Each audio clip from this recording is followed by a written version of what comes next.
But more importantly, since this is a chapter about joints and veins, we can get joints happening in connection with faults. Now, this seems a little out of order, I'm sorry. I thought I had fixed this. We can get joints related to uplift and unroofing. So rock that was compressed because it was at depth gets uplifted and exposed, and this is removing pressure.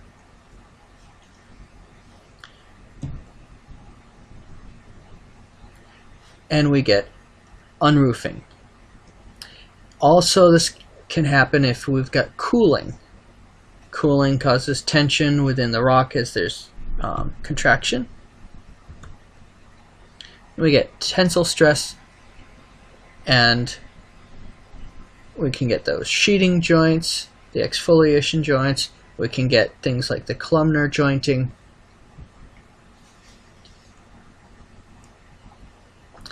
And when a rock is unloading, because you've taken away a whole bunch of mass over it, and so it starts expanding vertically, the rock isn't growing, therefore it has to be contracting in other directions, i.e. horizontally.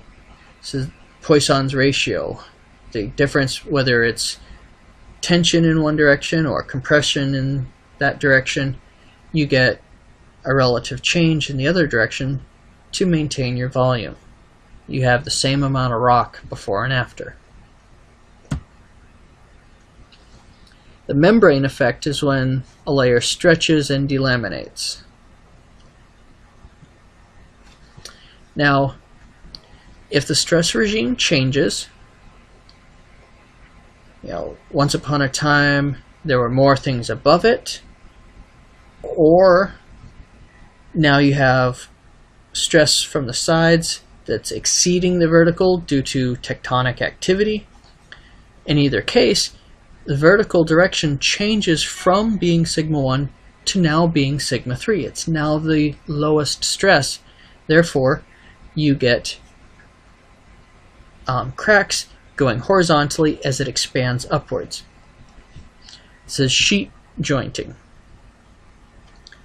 This is the same kind of thing as we get in that large, like a granitic outcrop, for example, something like Half Dome or a single boulder, and you get that exfoliation. Well, this is paralleling the topography. It's flat topography, so we get flat joints. In a big curved surface like Half Dome, we have a curved topography, so we get curved sheet joints. That happens when we have a pluton, a big magma body, cools underground, becoming a big igneous rock body. In this case, it was obviously a long time ago because there's a big old dinosaur walking around on the ground above it. So this pluton's at least 65 million years old. Based on the cartoony type dinosaur that's there, it's probably more like 80, 85 million years old. On the right hand picture, we've got an SUV driving along the surface, so we know it's pretty recent. Last 30, 40 years as a bare minimum. Plus, you notice that big old pluton is now exposed at the surface. A bunch of erosion happened due to some uplift, and now we've got exfoliation, sheeting cracks, sheeting joints, following the curvature of the rock.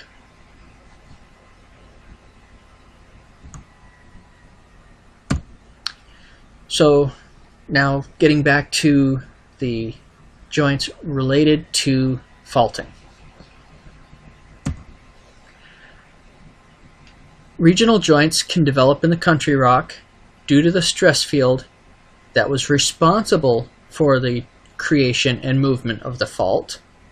So even though some fractures get movement because of that stress field, other fractures won't. they'll be joints. Sometimes joints develop due to the distortion in a moving fault block.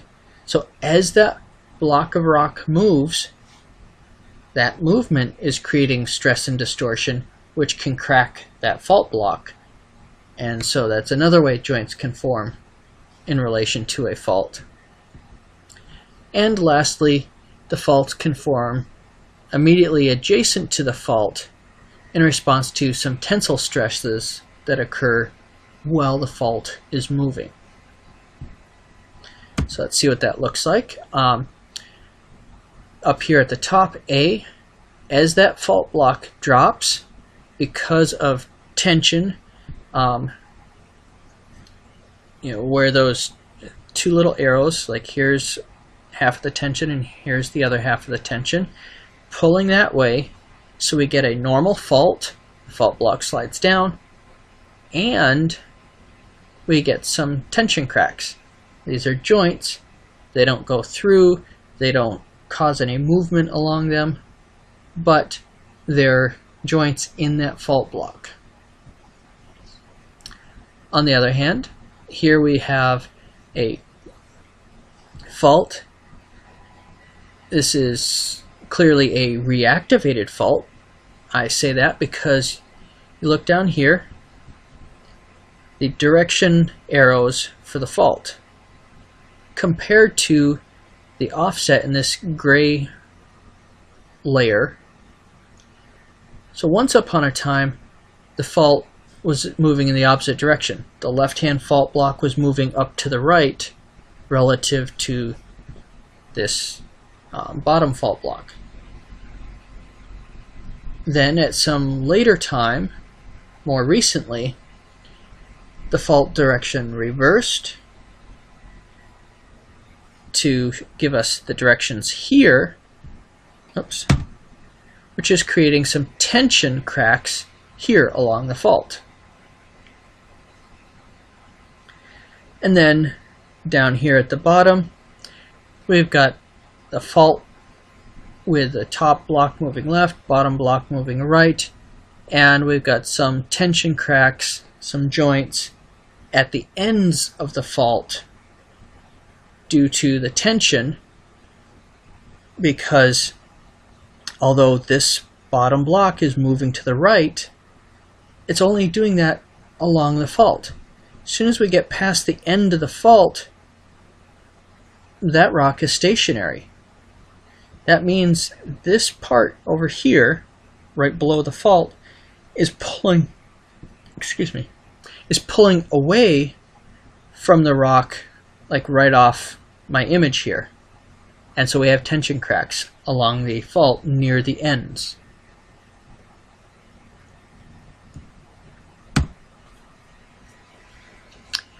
Now I want to talk a little bit about some orthogonal joint systems.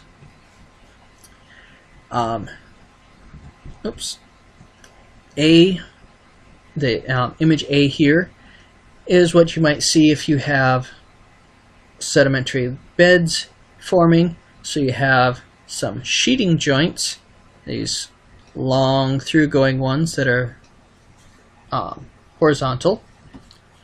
And then you can have, within each bed, you can have these vertical joints that cut through the bed, suggesting that the stress shadows are fairly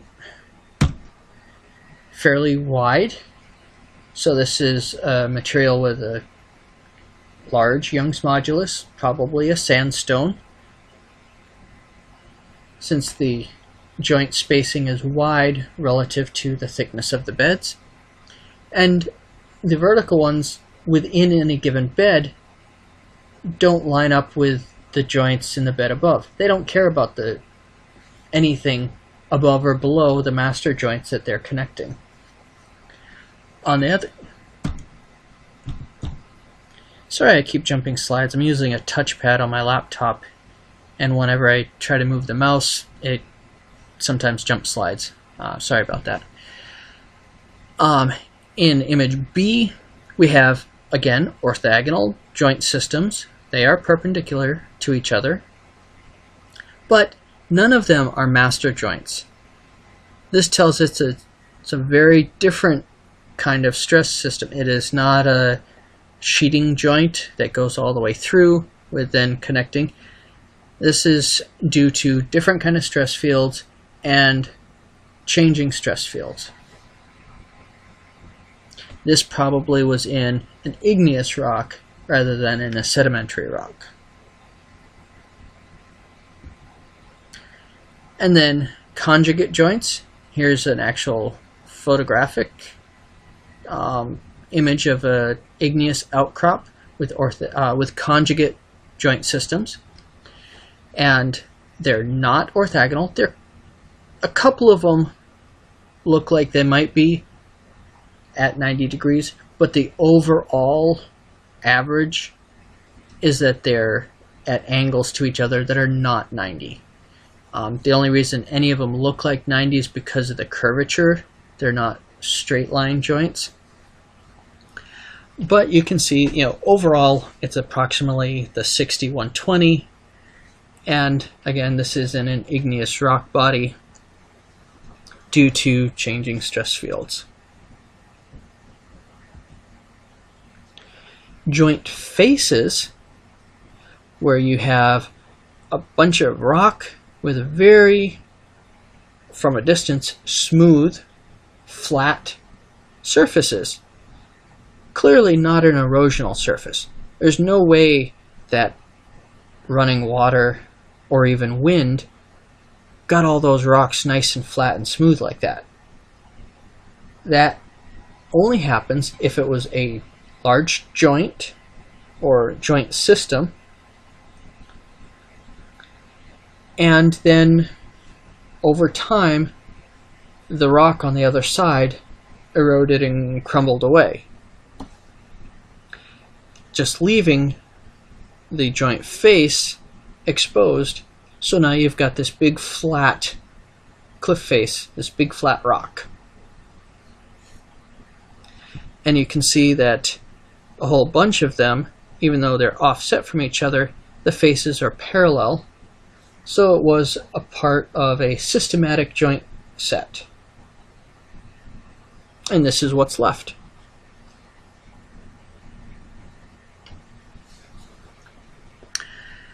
So, other than the stress shadows interacting with each other, what stops a joint? What slows down a joint? What affects the joint growth? Well, if a joint intersects a free surface, i.e. the surface of the earth, the surface of the bed, so now it's a new material, going the edge of the sandstone bed as it, touches the limestone or the granite or whatever the next layer is, the joint stops at the edge of that material. Also, if the joint tip interacts with another joint tip, which is because of the stress shadows, just in a different way than parallel ones. And it could also happen if there's a drop in fluid pressure. Fluid pressure in the pores acts very similarly to tension on the outside of the rock, causing cracks to grow. We know that from earlier lectures. So if that pressure drops, the cracks can stop growing because now they don't have that pore pressure there. Also, a change in rock properties. So if you have sandstone, for example, it's not going to be exactly the same through the whole bed. Parts of it will be better cemented than other parts of it. The sand particle size will vary slightly as you go along through the bed. Those kind of things affect Young's modulus. They affect the stress required to crack the rock. And so if your crack is going along through the sandstone in one place and it gets to a part of the sandstone that's better cemented or a different particle size or something like that, the crack can stop or slow down.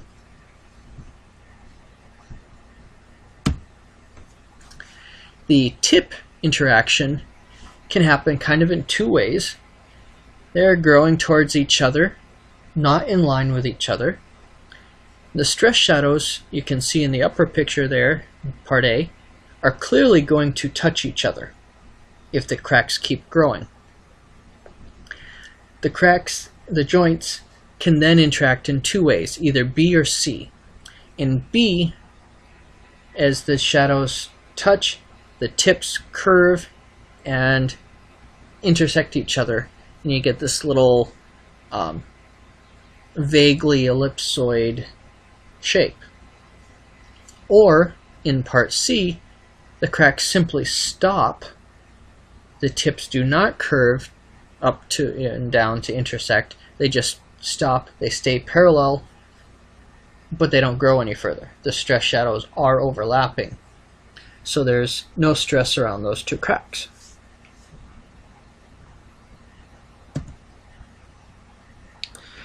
And then veins and vein arrays. You can look at page 159 for more details. But of course, a vein is a fracture filled with mineral crystals that precipitated from a watery solution. If it fills from a melt, it's not a vein, then it's a dike or a sill. A group of veins is called a vein array, and there are three types. We can have planar systematic arrays, where it's minerals filling in a pre-existing systematic joint set. Makes sense? You know, systematic joints end up with systematic veins. We can have stockwork vein arrays. This is when a rock was shattered. So only from like an impact. Very different, you know, it's irregular, but it's not the same thing as a non-systematic joint set. When the rock gets shattered, it's far more irregular and far closer spacing than any kind of normal joint array. To give you a different sense of the difference here, we've got a planar joint array on the left and a stockwork array on the right. And then the third type is an N-echelon vein array. So if you remember back, the first time you saw that term in today's lecture was the hackle fringe, creating a little N-echelon joint pattern. If later that gets filled in with minerals, you can have an N-echelon vein array. You can also get an N-echelon vein array in a fault, and we'll look at that.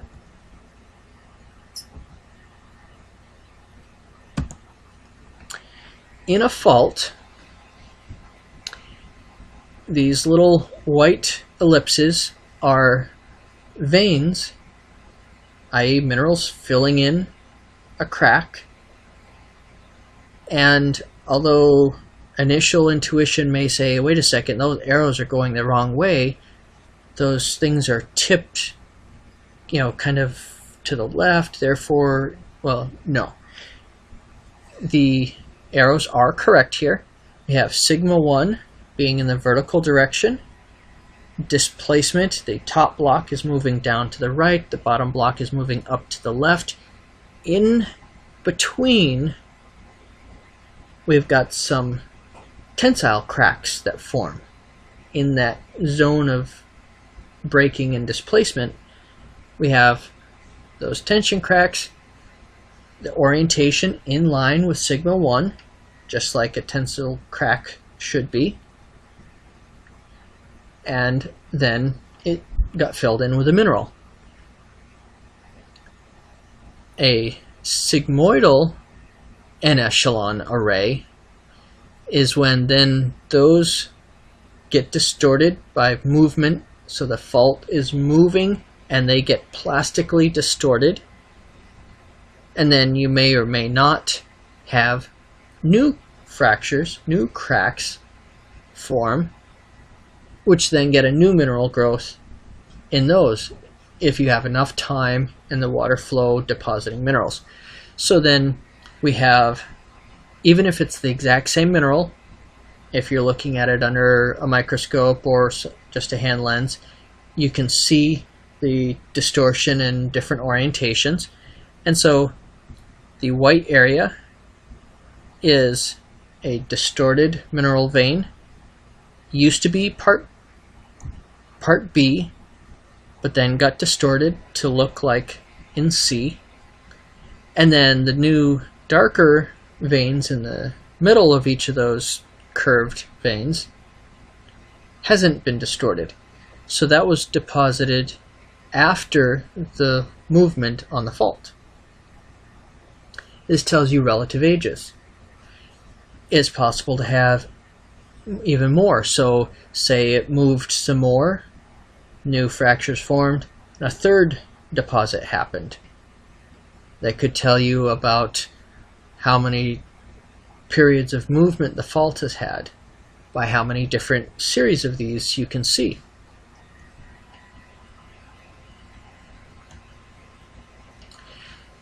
Within the vein itself, the mineral can deposit in different ways. You can have blocky veins. This is a vein that fills with kind of equant, sometimes you can even see crystal faces, mineral crystals. This will happen if you have an open cavity, so your joint had some decent space and the water is free flowing and then depositing stuff in that open cavity. If you have an open cavity, you know it was close to the surface, because if it was down deep, there'd be too much pressure. You wouldn't have an open cavity. You could have a joint, absolutely, but there'd be no space in it. Fibrous veins are the other option, so blocky veins or fibrous veins.